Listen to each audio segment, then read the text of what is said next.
Hello दोस्तों, स्वागत है हमारे YouTube चैनल आयुर्वेद क्रिएशन पे। आज का हमारा टॉपिक है नेत्र बस्ती व्यापक सिद्धि अध्याय, जो सिद्धि स्थान का अध्याय 5 है। इसमें हम बस्ती नेत्र के दोष, बस्ती पुटक के दोष और बस्ती दाता के दोष देखेंगे। सबसे पहले आता है बस्ती नेत्र के 8 दोष। हर्षव दीर्घम तनु स्थूलम जीर्ण शिथिल बंधनम पार्श्वम छिद्रम तथा वक्रम अष्टो नेत्राणि वर्जित। बस्ती नेत्र, जो बस्ती जिसके द्वारा दी जाती है उसमें जो नेत्र लगा हुआ रहता है, उसके अगर विकृति हो जाती है तो उससे जो दोष उत्पन्न होते हैं और उससे जो परिणाम उत्पन्न होता है वो बस्ती नेत्र के दोष में आएंगे। सबसे पहले आता है इसमें हरस। हरस में नेत्र के छोटे होने से औषधि पक्वाशय को प्राप्त नहीं होता। यदि बस्ती का नेत्र छोटा होगा तो वह गुदा में या योनि मार्ग में पूर्ण रूप से प्रवेश नहीं कर पाएगा, जिसकी वजह से वह पक्वाशय तक औषधि को भी नहीं पहुंचा पाता है। अगर दीर्घ होगा तो औषध ऊपर तक चला जाएगा।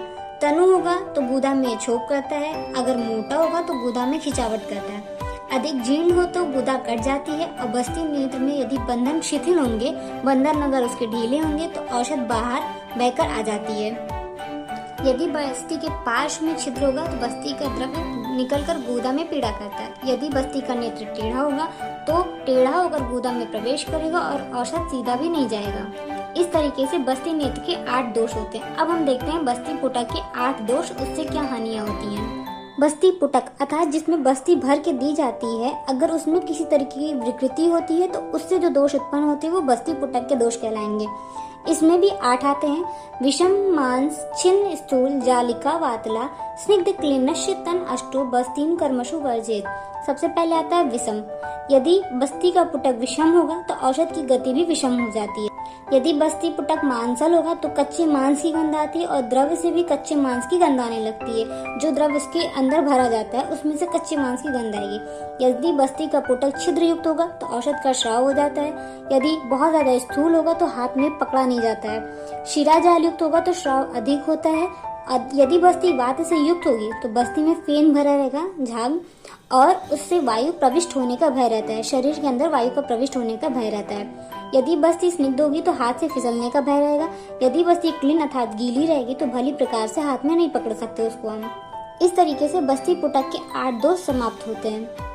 अब बस्ती दाता के दोष अर्थात जो बस्ती दे रहा है, यदि वो सम्यक रूप से बस्ती को नहीं देता है तो उससे जो विकृति उत्पन्न होती है वो बस्ती दाता के दोष में आते हैं। तो बस्ती दाता के 10 दोष होते हैं। सावात अति द्रुत उत्क्षिप्त तिर्यक उलुप्त काम्पिता अति बाह्या मंद अतिवेगा दोषा प्रणेविता। इसमें सबसे पहले आता है सावात अर्थात वात युक्त औषध को यदि गुदा में प्रविष्ट कराई जाती है तो उससे क्या हानियां होती हैं। उदर में शूल सुई चुभने से वेदना होने लगती है। इसकी चिकित्सा हम अभ्यंग के द्वारा, गुदा प्रदेश में स्वेदन के द्वारा और वातनाशक आहार के द्वारा करेंगे। दूसरा आता है अति द्रुत, शीघ्रता से बस्ती प्रवेश कराना और निकाल लेना अति द्रुत कहलाता है। इससे कटी प्रदेश, गुदा, जंघा में वेदना होती, उरु प्रदेश में वेदना होती और मूत्राशय में जकड़ाहट हो जाती है। इसमें भी हम वातनाशक आहार का सेवन करेंगे, स्नेह शोधन कराएंगे और वातनाशक निरुबस्ती का प्रयोग करेंगे। उत्क्षिप्त का मतलब होता है नेत्र को ऊपर की ओर करके गुदा में लगाना। इसमें भी अति द्रुत के समान ही हानियां होती है और उसी के समान चिकित्सा होगी। अगला है हमारा तिर्यक। तिर्यक का मतलब होता है नेत्र को तिरछा करके गुदा में डालना, जिसकी वजह से गुदादार के जो वलियों से आवृत होने के कारण औषधि भीतर प्रवेश नहीं कर पाती। गुदादार में 3 वलियां होती हैं जो गुदादार को आवृत करके रखती हैं, जिसकी वजह से औषधि भीतर प्रवेश नहीं कर पाती है। इसकी हम चिकित्सा करेंगे, नेत्र को निकाल कर उसका शोधन कर फिर से सीधी गुदा में लगाएंगे। अगला आता हमारा उल्लूक।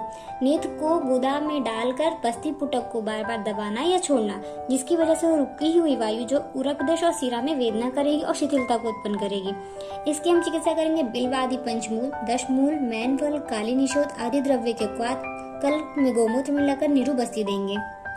अगला आता है कंपित।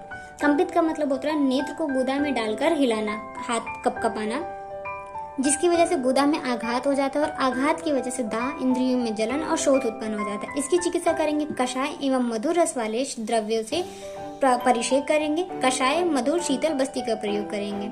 अगला आता है हमारा अति। अति में आता है नेत्र को गुदा में बार बार डालना और निकालना, जिसकी वजह से गुदावलियां कट जाती हैं और गुदा में दाह, पीड़ा, सुई चुभने से वेदना होने लगती है। इसकी हम चिकित्सा करेंगे घृत से गुदा प्रदेश का मर्दन करेंगे। घृत में कपड़े रुई को भिगोकर बांधेंगे और दूध से परिषेक और पिक्षावस्ती का प्रयोग करेंगे। पिक्षावस्ती का वर्णन अतिसार चिकित्सा अध्याय में किया गया हुआ है। अगला आता हमारा बाह्यक और मंदक।